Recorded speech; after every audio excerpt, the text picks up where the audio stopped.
નમસ્તે વિદ્યાર્થી મિત્રો, કેમ છો બધા? મજામાં? આપણે ગયા વિડીયોમાં પાઠ નંબર 8 કુદરતી સંસાધનો, જેમાં આપણે સંસાધનના ઉપયોગો, ખોરાક તરીકે, કાચા માલના સ્ત્રોત તરીકે, શક્તિ સંસાધનો તરીકે ખોરાકના ઉપયોગો વિશે આપણે અભ્યાસ કર્યો. સંસાધનના પ્રકાર વિશે અભ્યાસ કર્યો. સંસાધનના 3 પ્રકાર: 1 માલિકીના આધારે, 2 પુનઃપ્રાપ્યતાના આધારે અને 3 વિતરણ ક્ષેત્રના આધારે. એના વિશે અભ્યાસ કરી ગયા. આજે આપણે આજના વિડીયોમાં અભ્યાસ કરીશું સંસાધનોનું આયોજન અને સંરક્ષણ. અહીંયા વાત કરીએ તો માનવીની જરૂરિયાતો અમર્યાદિત છે, જ્યારે કુદરતી સંસાધનો મર્યાદિત છે. માનવીની જરૂરિયાતોનો કોઈ અંત નથી. છેલ્લા 100 વર્ષમાં માનવી દ્વારા વિજ્ઞાન અને તકનીકી ક્ષેત્રે થયેલા અસાધારણ વિકાસથી અને ભયંકર વસ્તી વિસ્ફોટથી સંસાધનોનો વપરાશ ખૂબ વધી ગયો છે. આ વિજ્ઞાન ટેકનિકલ ક્ષેત્રે જે શોધો થઈ અને વિકાસ થયો, અને સાથે સાથે વસ્તી વિસ્ફોટ, ભારત વસ્તીની દ્રષ્ટિએ બીજા નંબરમાં છે આપણે જાણીએ, એ વસ્તી વિસ્ફોટથી સંસાધનોનો વપરાશ અતિશય વધી ગયો છે. આ પરિસ્થિતિ અંગે ગંભીરતાથી જો વિચારવામાં નહીં આવે તો ભવિષ્યમાંના માઠા પરિણામો આપણે ભોગવવા પડશે.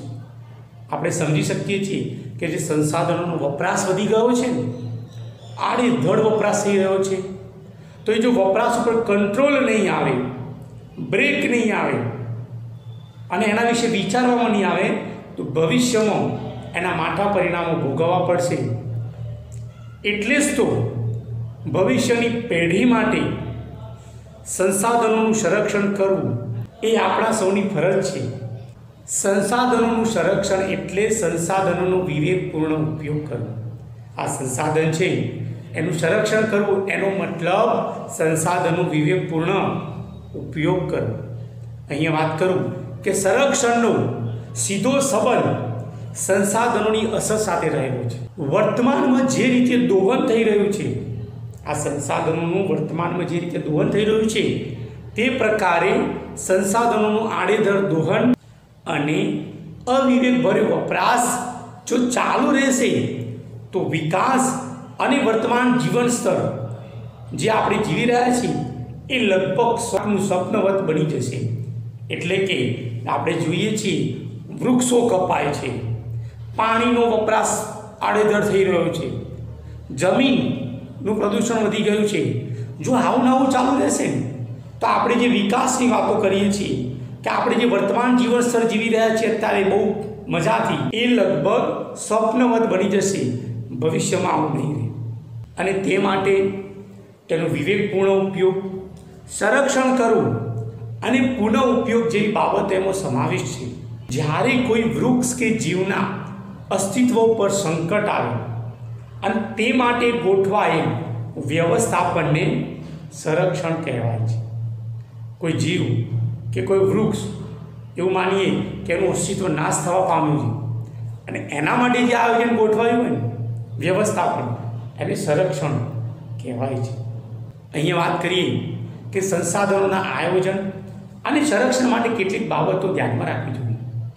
સૌથી પહેલાં તો કોઈ દેશ કે પ્રદેશને એક એકમ ગણી તેના ઉપયોગમાં લેવાયેલા, હજુ વપરાયેલા અને સંભવિત સંસાધનોની ઉપલબ્ધિ અને વિશેષતાઓ વિશે જાણકારી મેળવવી. જે સંસાધનોનું પ્રમાણ મર્યાદિત છે અથવા અનવીનીકરણીય છે તેનું વૈજ્ઞાનિક ઢબે દોહન કરવું જોઈએ અને જરૂર હોય તેવો જ વપરાશ કરવો જોઈએ. આપણે જાણીએ છીએ કે જેનું ઉત્પાદન નજીકના સમયમાં તાત્કાલિક નથી થવાનું, જે ખૂટી જાય તેવા છે, તો એના માટે આપણે વિચારીને વપરાશ કરવો જોઈએ. વૈજ્ઞાનિક ઢબે એનો વપરાશ કરવો જોઈએ. દાખલા તરીકે કોલસો, પેટ્રોલિયમ, કુદરતી વાયુ, આ બધું આપણને નજીકના સમયમાં નહીં મળે અને ખૂટી જાય તેવું છે, તો એનું વૈજ્ઞાનિક ઢબે વપરાશ કરો. જરૂર હોય ત્યાં વાપરો તો આપણને કોઈ તકલીફ નહીં પડે. જે સંસાધનોની માત્રા વધારી શકાય તેના વિકાસ માટે પ્રયત્નો કરવા જોઈએ. આપણે જાણીએ કે ભાઈ વૃક્ષો ઉગાડી શકીએ છીએ આપણે, તો કે હા, તો આપણે વૃક્ષો ઉગાડીએ વધુમાં વધુ, પણ પાણી તો કંઈ પેદા નહીં, પાણી તો કુદરતી છે. તો જે સંસાધનોનો વિકાસ આપણે કરી શકીએ છીએ એના માટે વધારે પ્રયત્નો કરવા જોઈએ. જે સંસાધનો વર્તમાનમાં સોગા કે સહજ રીતે ઉપલબ્ધ છે તેને વેડફવાને બદલે ભાવિ જરૂરિયાત માટે કરકસર કરી વાપરવા જોઈએ.